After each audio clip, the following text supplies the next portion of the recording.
we're going to go back. We're going to have another final stretch of Q&A in a few moments, but I want to cover the service side. And it'll be briefer, but I do want to hit these 5 areas just to balance this out. Now, because there's not nearly as many texts that point to these areas, nonetheless, I want us to be able to see them in light of the shepherding piece that I have that we just walked through. And then do a few minutes of Q&A, and actually we're going to have a couple minutes for you to just be able to pray with one another as we wrap the time. We will end on time. I know people have trains and other things to catch after lunch.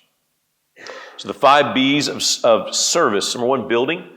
We touched on. This is someone who needs to take care of the physical property that you own and that you meet in and serve in. So everybody's in different settings there, but what I have found is this is a key area of service. Somebody in the church that has no shepherding gifts, are terrified to stand up in front of people publicly and do anything, your church is probably full of those people. How do they serve? This is one of the great behind-the-scenes role. You have people who are professionals in different trades that they have. They can fix stuff. They can build stuff. I am not very good at that stuff, so I admire people who have those kind of giftings. And so to find those people in the church that don't want to teach, don't want to lead publicly, don't want to go visit people in hospitals. They don't do any of that stuff, but they know how to build things. They know how to fix things. Those kinds of people are wonderful to equip for the helping the building. And this is where, again, deacons are the ones equipped to lead in service. So deacons lead in service, which means, so think of it like a building project. There's something that needs to be fixed. And you appoint a deacon to head that up so the elders can go be doing other things, not dealing with the building. And that deacon goes and recruits 3 or 4 other people in the church to come help him do what he needs to do there. Or he's the one that goes and hires the person to come and fix whatever needs. But that deacon leads in service. And that's really important to see that that's the role of the deacon. The deacons don't do all the service. They lead service. That's a big difference between those 2 things. So when you're thinking about equipping lay leaders to serve, it's that church member who comes in and is the first one who leaves on Sunday morning and just really introverted and maybe even awkward socially. And where's he fit? Well, maybe he can be one of the guys that deacon invites to come because he knows professionally, he knows how to do this kind of stuff. He's got a skill in that way that can serve the church. So think of buildings, think of the people who can work with their hands really well. And there's tons to do with the building around that. Number 2, budgets. So handling of money, the organizing of the budget, how money is spent. And again, this is important to see when we go through the service part and that deacons lead in this area of service, how the shepherding role gets mixed in with this, or really should say how it brings oversight to the deacon's work. So the budget, I think, I kind of alluded to it earlier. I think the elders are supposed to be making their oversight. They have the authority. They're to be making decisions on how money is spent in the church. And they're the ones that go to the deacons and say, okay, you got this much money to spend on this project. We need you to go and oversee. Get a team together to go and serve and do that. And they go, great, thanks for letting me know. And then they come back and go, yeah, so this is going to be a little more money because of this, this, and this. What suggestions? And the elders go, thanks for letting us know. Okay, let's do this and this. And they go, okay, great. And then, so they serve, they go carry it out, but the elders are still leading and have oversight and are making decisions. When that works well, it is a beautiful thing to experience and watch. But the spending of money, we know, is very touchy in the church. And all kinds of people have opinions on that. I mean, we got to trust God's design, but it is a perfect storm, isn't it? Let's gather a bunch of people together, encourage them that they need to generously give to the church, and then they just need to let us make decisions on how the money's spent. I mean, that just, no wonder there's so many fights and problems around money in the church. But that's God's design, that people give out of the abundance of their heart and to be generous because they want to invest in the work of the kingdom being built in their local church, and then obviously to give outside the church. So when we have a healthy understanding of money, it's really a beautiful thing to watch churches be generous and sacrificial. And then, so if you have churches that are generous and sacrificial in their giving, you have deacons who work and spend it well, and you have elders thoughtfully making decisions on how that money's spent, and that is a beautiful thing to see. And I'm telling it that way because I just want you to know it's possible that it works that way. Even though some of you maybe have never experienced that. I watched it happen. It took 10 years to get there, but it was an amazing thing to watch happen. So budgets. Number 3, body. This is, again, tending to the physical needs of church members. So body, the people. And this is where I want to bring up widows again, even though I had a great conversation with a brother during the break of, widows almost seems to fall in both categories, even biblically. Yeah, that's true. So again, the categories are meant to give you categories to think in, not that we just totally separate things. Widows clearly have physical needs. That's highlighted mostly in the texts, but they also have spiritual needs that come with that. And so to think about different categories of people in the church, there's roles deacons will play there, and then there's roles that the elders will play. And so deacons and elders working together on how to care for the body is really important. That's why us knowing what our lane is, knowing how God's called us, knowing how we're gifted is essential for this to go well and to run smoothly. What creates havoc, as all of you I'm sure know, is when we don't stay in our lane. When deacons try to do things elders are supposed to be doing, and elders for some reason want to try to do other things and not what the shepherding task is. So it's important as we walk through these things and we think about all the different physical needs in your church. Just think about what those might be. I mean, think about the people who have trouble just paying their monthly bills, the people who maybe there's food needs, there's clothing needs, there's lodging needs, whatever it might be, there's medication needs. I was in Cuba in March, and I've traveled all over the world, and I don't think I've ever been anywhere that I've seen such poverty mixed with oppression. And the average Cuban makes $18 a month. And so the whole government, it rations the food for everybody. So, and people are starving because the system is horribly broke. And I preached in a church that was meeting in the back patio of the pastor's in-laws' home, where they all lived.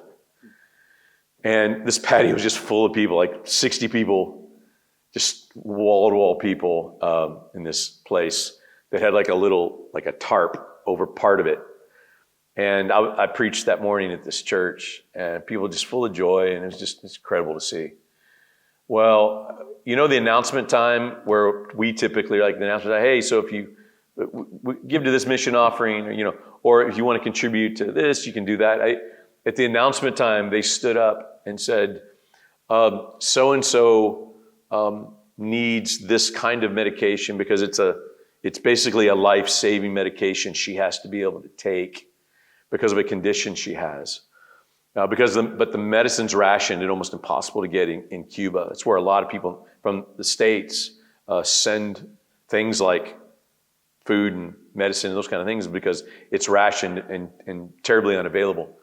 So they announced and said, so this so-and-so's really struggling, and they have, this is a certain medication that they need, and she doesn't have any. So the announcement was, so if any of you have that medication, would you be willing to share that medication with her since it's life-saving for her to take? And I just thought, man, just different perspective, isn't it? What is that? That the person who steps up with that medication, even though it's for them to take, that they would somehow ration it so to help that sister who needed it.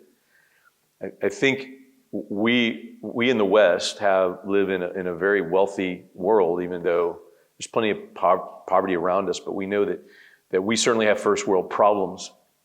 And to realize that when the New Testament was written in the first century, that there was that kind of need in the church. Read through Acts and look for it. It's all over the place. There's massive physical needs in churches all over the world, basic needs. And so deacons are to play the role of service in meeting those physical needs. I'm stressing that example because I think because we don't have as many physical needs in the West as we would in some of these other third world countries, that we almost kind of diminish this important role that deacons lead in to then equip other people. The whole church needs to be involved in meeting the physical needs. I'll give one other example for our church. So in our church, there's, in where we live in Kentucky, it will snow there, and but we are far south enough in the States that when it snows, people like freak out and don't know what to do with it and don't know how to drive, and it's just a whole mess.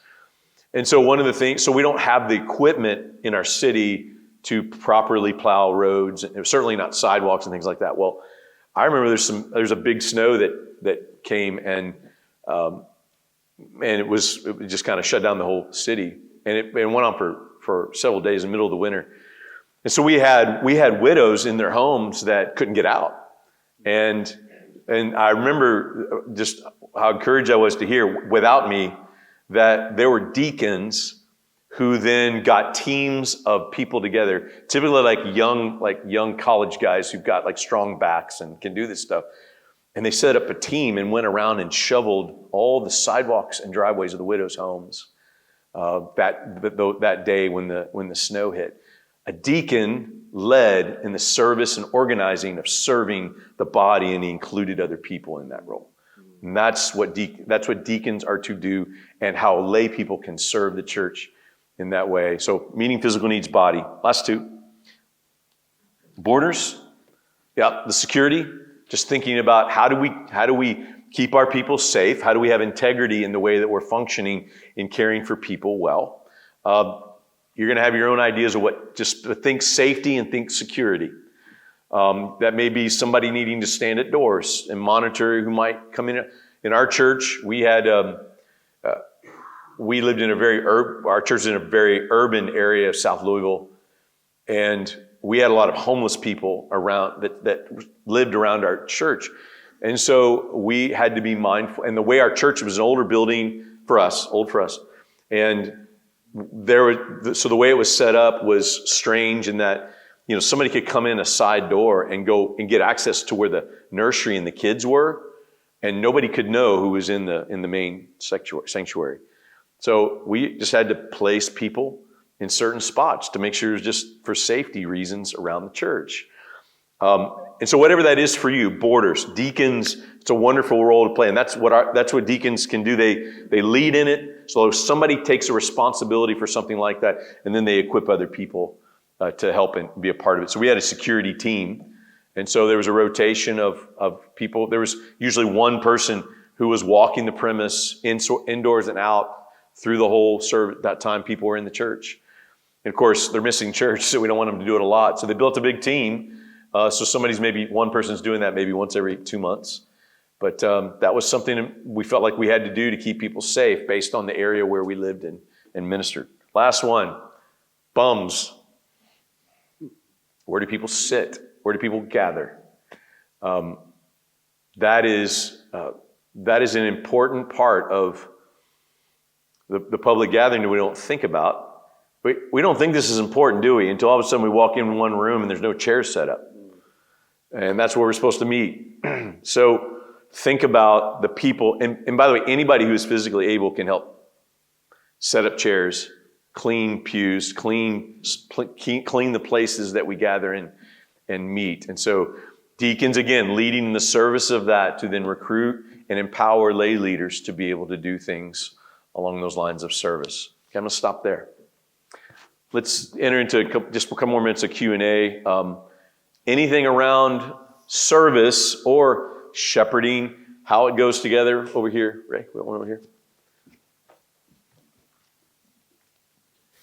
Where would you put the music ministry into all of that? Is that service, or is it shepherding, or is it both? Yeah, great question. I think it's both.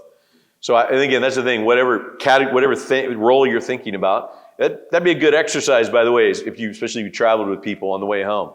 Well, what category does this fall in? Well, I think that's both. I think I'm a musician, so I know part of the world of it. There is a technical side to this. There's a service part of it. There's, I think the guys running sound and those who set things up on the platform. And I mean, again, making sure sound works well. Can we agree that's really important? All we got to do is let it not go well once, and we know how important it is. So that's a service role. But the people leading the music, I would say, fits more into a shepherding type category because it's typically around the public gathering. So it's both, yeah. Hi. Hey. Earlier you mentioned you had a meal with the elders and their families, and then they send their families off. Do you have guidelines or expectations, rules that govern the spouse of the elder or deacon that you would share, or red flags that would keep them from elevating someone into that position? Thanks for the question. If I'm hearing you right, you're saying how much an elder's wife could make him an elder or not make him an elder? Yeah. You sound American, by the way. Where are you from? Iowa. Okay, yeah, great. So I want to be careful with this answer because scripturally I see no category of pastor wife, elder wife. So I think we need to be very careful in creating something that doesn't exist in Scripture. So the calling is upon pastors, elders. And even that text in 1 Timothy 3 where it talks about the women, that some interpret that, it's neutral in the Greek. So it could sometimes it's translated just women as in female deacons. The other, it's translated, some even translate deacons' wives. So I think you can go either way with that, but I do not believe there is a role, there's a role for elder wife in that way. So I'm hesitant to say this is what the role is. So I first want to say that I believe all Scripture teaches about this is that an elder's wife, a pastor's wife, should be a faithful church member. That's what she's called to do. And I want to say that because so often there's this really high expectation for a pastor's wife that I don't see in Scripture. However, there's tons of expectations around a pastor's wife, depending on the church you walked in, and that's just a reality. Our wives know that better than anybody, but everybody needs to understand that's the case. So even for like a lay elder, because there's typically just organic expectations placed on her, that doesn't mean she has to try to fulfill them, but I think you have to be aware those are there when you're choosing elders, and to make sure she at least knows what she's signing up for. But I would also say that being healthy in this is teaching the church this principle. One of the things I had to work really hard at, and in the first 10 years, my wife did a ton, led ministries and all those kinds of things. And she basically burnt out. In our last 7 years at the church, she led very little ministries. And even though we were in a healthy church and a healthy context and taught well on these things, there were still a few people I got grief over this. They just had this expectation, my wife's still supposed to lead in this way, or she's supposed to lead in that way. And that was, so despite trying to change that understanding, it was just there. Now, that didn't make me push my wife to come back into leading, but it did make me aware of that's just kind of part of the reality of this. And so that gets inflicted onto elders' wives who are brought on. Last thing I'll say on this is that I think then because you're an elder's wife, you have an opportunity to have an impact in the church just for ministry. And so I encourage elders' wives, you should not feel obligated to do any more than just be a faithful church member and support your husband in what he's called to do. But if you want to do more than that, you could probably have an impact in your ministry simply because you're an elder's wife. So the balance of encouraging service, but not trying to make them feel obligated to have to do it. And that should inform how you choose elders in the future around that. Brian, just a question about the service. It's been really helpful for me to have those highlighted. I think we probably neglect the importance of those and the importance of leadership in those areas, so they end up falling back onto the eldership. In some of those areas, we would have a deacon over them. I think one of the struggles we would have is finding deacons or maybe empowering deacons to really take initiative and lead. So often there's a difference, isn't there, between someone who will kind of do things as they're asked and someone who really sees it and runs with it. Any, I guess, counsel on how to raise up real leaders who will see stuff before you and take responsibility?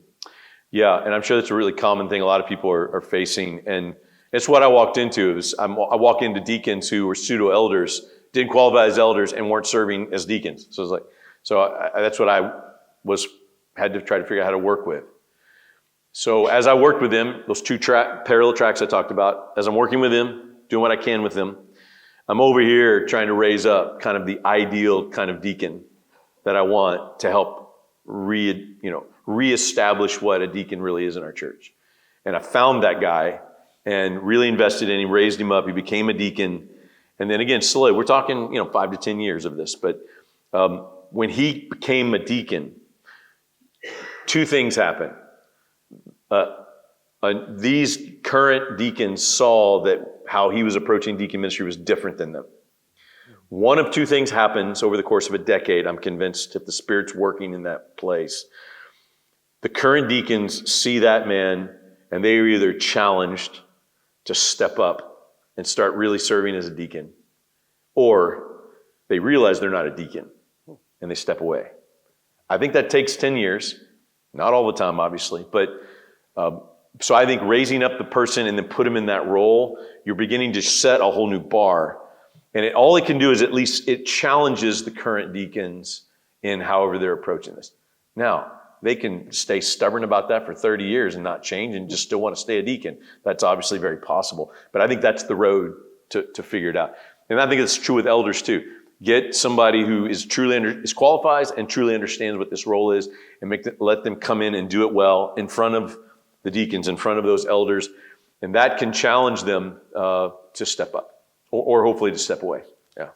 Thank you. Yeah.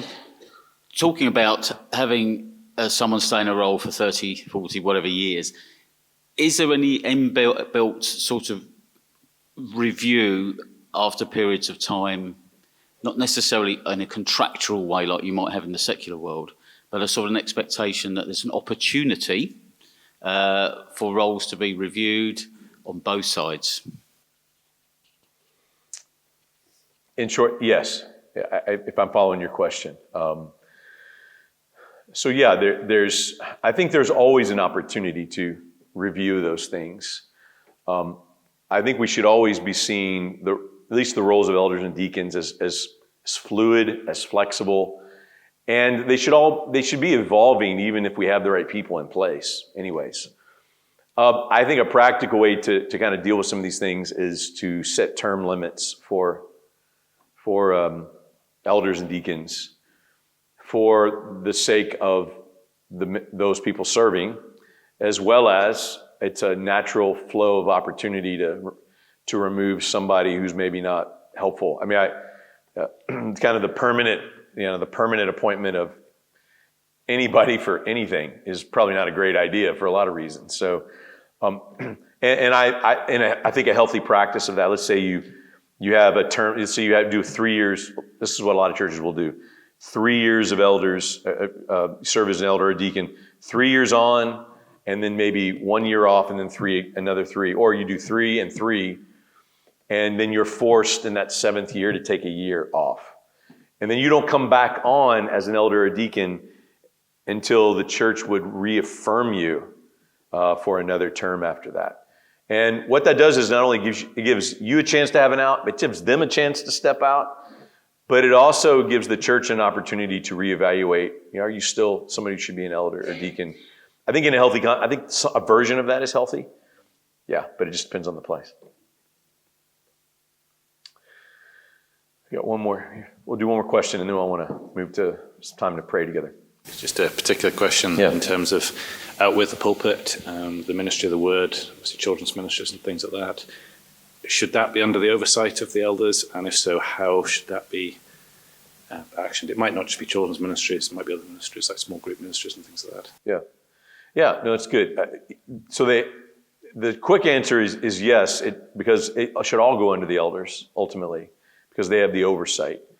But yes, you got, again, you may have somebody who's overseeing the teaching of the children and who's doing that, but any teaching in the church, whether it's children's ministry, small groups, Sunday school, whatever it is, any ministry of the word needs to be directly, have oversight with the elders, because that's shepherding, and you're shepherding children and teaching them the word.